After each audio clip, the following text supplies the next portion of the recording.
Well, I'm here with Mike Whaling. He is the executive director of the Stevens Center here in Omaha, Nebraska. Mike, thank you so much for joining me. Oh, it's a pleasure to be on. Yeah, in a very interesting time for so many nonprofits. So I first just want to talk about the mission of the Stevens Center and what who do you serve? What is the purpose and your mission? Absolutely. Our mission does a really good job of stating our purpose, which is we partner with the community, families, and individuals to overcome homelessness, addiction, and poverty. Um, at the Stevens Center, we have a emergency shelter. We have addiction recovery program called the Hero Program. And then we also have permanent supportive housing options for those individuals that take a little bit longer to get to the root cause that led them to either addiction and or homelessness. Yeah. And kind of right now, I mean, with everything going on in the world, I feel like, and I want you to speak to this, that's even kind of more of a challenge for people because, we're all staying at home. These people don't necessarily have homes. They come to your facility and you're there kind of on the front lines for these people. We are. Stevens Center is the place for change. When individuals and families are looking for permanent housing, this is generally their last stop. Um, for instance, during the COVID outbreak for the last month, we've had 61 individuals leave our shelter, and 33 of them moved into permanent housing. Um, to put that in perspective, um, in our community, the emergency shelters move a little bit, depending on the month, but right around 5% of their individuals move to permanent housing. So Okay. the fact that we're over 50%, really just says a lot about our mission, and that we dedicate all of our resources to mental health and addiction. The reality is addiction and mental health come together, Yeah. and we address both. Really, what makes us unique and special here at the Stevens Center is that individuals who come into our shelter are prioritized into our Hero program, and they don't have to pay. Um, Yeah. so it's a free service. We know that coming into an emergency shelter takes um, it's not always the easiest thing, but it does Sure. prioritize you on the waiting list, and it does allow you to attend for free. Um, Let me ask you this. So again, COVID-19 really kind of, I think, hit our community the second week in March. Is when things kind of started getting, there was a focus on it, and then things started to get weird, and then everybody, and then over a period of time, things started shutting down. So are you finding, do you have are there more people coming to you? Or are there less people coming to you? Um, I'll ask that question first, because then I want to ask how the community can help you. That's the big question at the end of the day. Absolutely. When the virus hit, it was the second week of March. We had a community training here at the Stevens Center where anywhere from 100 to 200 individuals come in. It's trauma-informed care training that match our continuum of care for the homeless here in the metro area is putting on, and we happen to be a site for two of the trainings. That week on Tuesday, I called them and said, no longer Stevens Center going to be able to be that host site because of the COVID virus. And this was Tuesday of that week, and I don't have the exact date, but it was early in March. It was Tuesday. It was because the 13th was a Friday, so that was like the 10th of March when that happened. Yeah. So on Tuesday, I canceled our community trainings. One of our other shelters picked up the slack, so to speak, and they said that they would host it. And to be honest, on Tuesday, I was like, maybe I'm jumping the gun, and I felt like maybe just that, I was jumping the gun.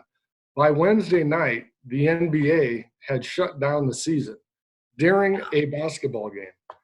And by Thursday morning, I got to tell you, schools were starting to cancel, and I felt like a genius. So Yeah. on Tuesday, I thought I'm treading on thin ice here, and by Thursday, I felt like like one of the smart guys. Things are changing quick with this COVID virus, Right. and we're learning as we're going. I will tell you that media like this has been fantastic for the shelters and for the Douglas County Health Department and all of our other partners in dealing with the virus. Yeah. So how can the community help you? I mean, how can me as an individual, what do you need from me or from the community? Our biggest issue right now, and I'm sure this would be echoed by my fellow executive directors, but our biggest issue is that we are missing our volunteers. At the Stevens Center, we have over 5,000 volunteer hours a month. Hmm. And so that's like losing 7 full-time equivalent employees. Sure. Now our volunteers, they do everything from cooking and serving meals, but more importantly, they back up our guest services. They provide, um, they meet with our individuals and provide a, I don't know, hope, if you Right. will. They talk with individuals, and individuals talk about their hopes and dreams and what they're doing with their case managers. And sometimes the relationship that you have with a volunteer that comes in 2-3 days a week can help you get off into the right direction or help you move forward. Absolutely. So my question to you too, so if you can't have those volunteers coming in to, the physical location, what can we do for you? I mean, when right now we're not supposed to, we're supposed to not leave our homes, which um how can we help you? Can we write letters? Can we bring food? Can we sponsor something? How can we help you?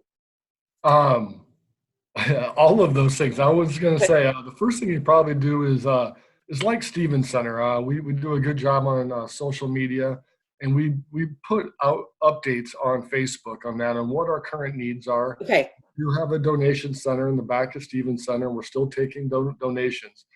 Donations, of course, are down as we encourage people not to go out shopping for us and things like that. Um, So I mean, cash is king right now. I mean, people can yeah, shop till the cows come home, but you know what you need, so we can go buy you food and toilet paper and whatnot. But actually, you're able to take that monetary money and put it into where you need it to go.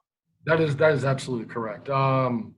For the food, the personal hygiene items that are so readily donated on a regular basis, and then our household items and furniture. As I stated, we had 31 individuals that moved out. All of these individuals need household items. They need furniture. So these are the type of items that we become that become scarce. Yeah. Now, you're right. Cash is king, and we're asking for donations and to share our Facebook posts or anything else that we are putting out.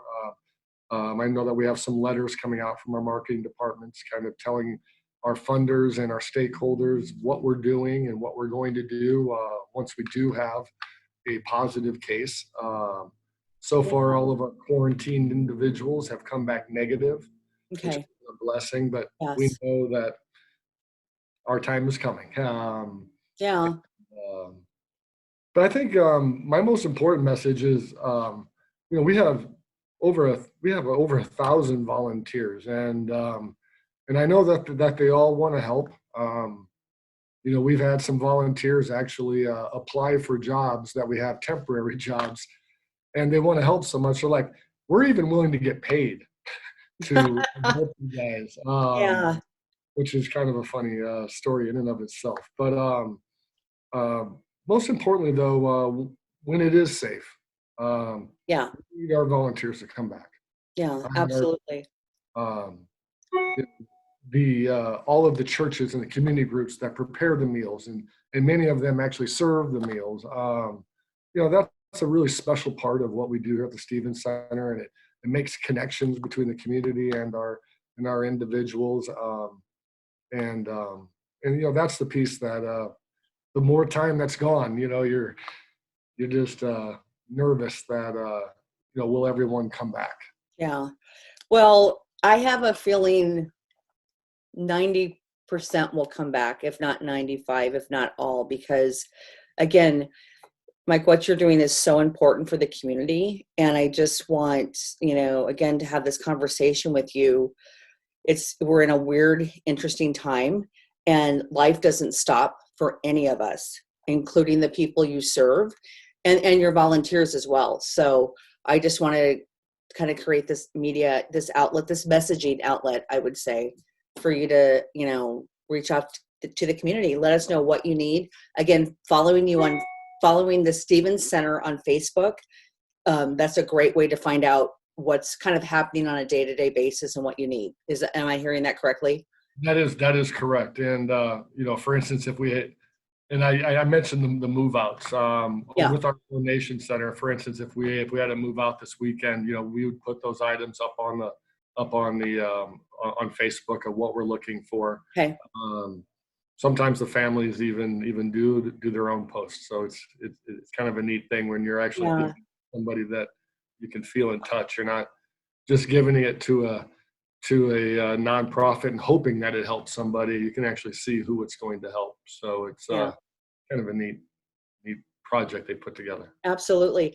So I would love to come back and wrap back around with you like in May, potentially middle of May, because hopefully things are a little bit different and we're having more contact with people if it's safe out there, and then kind of find out what we can do for you as well. So I would love that, and I love your timing. It's very optimistic, I feel, but I hope it comes to fruition. Yes. You know what? It's all good. We're going to move forward as a community and as a humanity on the globe. We're going to move forward. So people can go to your website, or let's say website first is www.stevenscenter, all one word, .org. Okay. And then obviously find you on Facebook, because social media is a great way right now to just keep up to date with what people are knowing. So, Absolutely. or what your needs are. All right. Mike, thank you so much. Yep. I appreciate you coming on the show. Thanks. Yep. Thank you. Bye.